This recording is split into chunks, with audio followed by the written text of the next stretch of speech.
I'm gonna stop recording though. I'm still gonna go past it. There's a bunch of fish rising. I think I'm gonna put my fly rod together, maybe see if I can start catching some fish.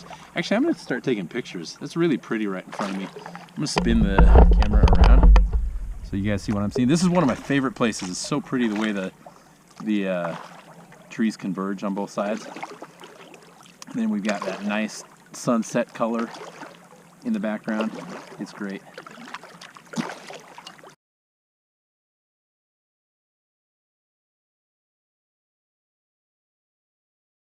One of the best parts of Alaska, one of the coolest things about living here as a photographer, and I'm not actually a photographer, I like pretend to be a photographer, I take pictures, but one of the coolest things about living here is the sun. You're so far north on the globe that the sun does not go straight down, it goes down on an angle.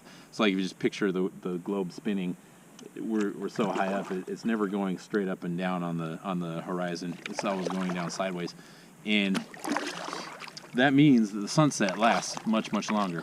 And the sunset is the coolest time of the day to go take pictures. Same with the sunrise. Like everything, the lights, like the sunlight hitting the cloud right now, it's just like this pretty orange.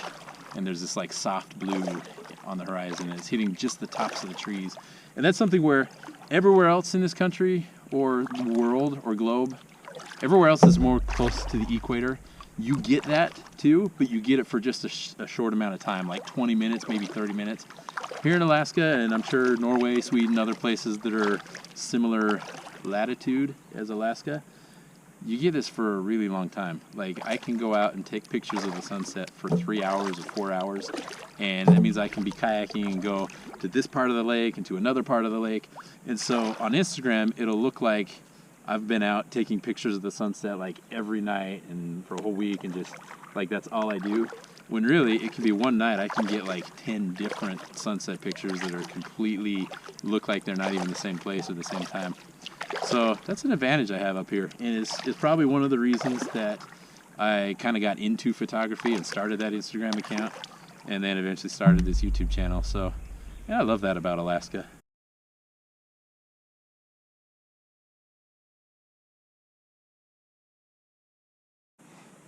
So it is 11 o'clock p.m.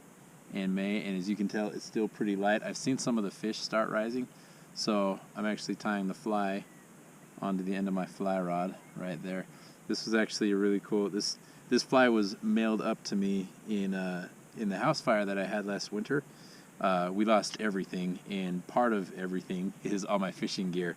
And so I had a really good friend that I've never met before. Just people I know online. Like I know a lot of people from Twitter. We all cheer for the same sports team, and it's funny because you meet these people that you've technically never seen or interacted with. Like you don't even really know they're real until something like this happens. Well, one of my friends, he wired me the funds to replace the kayak, and I thought that was really amazing. That just out of the blue, that was something I didn't have to worry about anymore because it was something I really enjoyed doing. But of course, when you lose everything, you're very aware of your budget and what you can and can't replace and what the priorities are. So to have somebody say this is money specifically for a kayak was really nice. It was very thoughtful. And then another friend, he makes flies, and he just said, I'm going to send you a bunch of them, and I don't know if they'll work in Alaska or not, but I thought it was awesome. So I've actually got one of his flies he mailed me I'm tying on, and we're going to test it out in Alaska, see how it does. I think it'll do all right. The fish out here aren't too crazy picky. One of the reasons I love fly fishing and fishing in general, it's just really fun. It's a way you feel a lot more connected to nature. You feel closer to Earth. That sounds terrible. That sounds like I'm a hippie or something. And I guess in some ways I am. But I'm a hippie who catches fish, which kind of contradicts itself because a lot of hippies. I'm going to edit out this whole part so I don't offend people. But no, one of the reasons I really enjoy fishing is you just feel like you're a lot more connected to the world around you, connected to the wildlife, the fish. And there's just something satisfying about taking this little bug, like this right here. This is just it's a fake fly, obviously, not a real fly. It's got a hook in it, and it has a little elk hair through there and some other strings. And somebody, my friend in California, has designed this to look just like a fly. And then I can take this, and part of it is the art of getting it to set down on the water just right. because real flies don't hit the water super hard and make a big splash. The fish will know if it does that, that's not real. And so a fly like this, I have to imitate what a real fly would do, gently landing onto the water.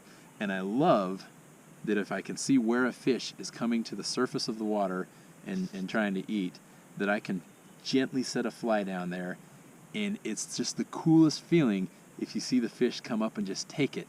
And then, you got to pull on the rod right away to get the hook to go into its mouth so that you have it hooked. Okay, so I'm still looking for a spot where the fish are rising, but I just saw a beaver right here, so I'm going to try and follow it because I think these beavers are kind of cool. They are all over this lake, and there's a couple spots where I know where their houses are and where they build their dams. One thing, this is an amazing thing about beavers, I just learned. Oh, you see, it popped up over there. You see that little riffle in the water? I'm going to chase it down. I just learned last fall that beavers will scare you away if it's dark. So I was out here in the kayak on this very lake, and there's only a very small window when you can kayak in the dark, because in Alaska, when it gets dark, it gets cold. And when it gets cold, the lake turns into ice. And so I was out here in September kayaking in the dark, watching the northern lights. It was one of the coolest experiences I've ever had, because the lights were just up above me, dancing in the sky. You could see the reflection all around in the water. Well, it was so dark that I couldn't see where the beavers were, and the beavers couldn't see where I was. And anytime I got too close to it, the beaver would take its tail and just smack the water really, really loud. And it freaked me out, because at first I didn't realize it was a beaver. I just thought some creepy guy was in the woods chucking rocks after me or something. It just felt like this, it sounded like a huge splash not too far from me. And after a while I figured out that it was beavers and that they used their tail like that. I'm turning around because I don't know where he went.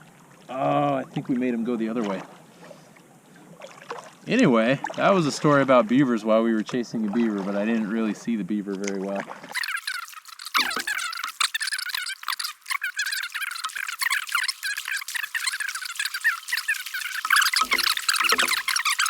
Oh, a fish just jumped right in front of me. Okay, we're gonna see if we can get that guy to come up again. Only I'm just cruising over the top of him now with my kayak. I'm just gonna see if I can get a fish here. So we'll keep rolling. And this is the very first time using this fly rod, very first time using this fly. So it is now 1 a.m. and this is what it looks like in May at 1 a.m. in Alaska. I just caught a fish, and I can see them rising here. They're a little more active. So I'm going to try and catch another fish for you to see. I saw one rise just right out there in front of me, and I'm trying to get it to come back. So I've got this. Okay, I got a fish. It is like 1 in the morning. It's kind of dark, and so maybe you'll be able to see this, maybe you won't. But yeah. So I'm not just out kayaking and taking pictures. This is actually what got me into photography. Was I came out here to catch fish, and then I realized that this place was really pretty, and then decided to start taking pictures too. So anyway, nice little fish. This one's really small, so I'm going to turn it loose. And here, I'm going to show you guys me again. I mean, show you individually me. Dang it. It just about smacked me in the face, as you can see. Okay. So, I forgot my pliers tonight, but really the thing I like about fly fishing, super easy to take that hook out. The fish is none the worse for it. You could look at it and you wouldn't even be able to see where that hook was in it. And he's just fine. And this is so super small that we're going to turn him loose, and he's going to swim around hopefully for another year or two and get nice and big and fat. And then maybe I'll eat him in a couple years.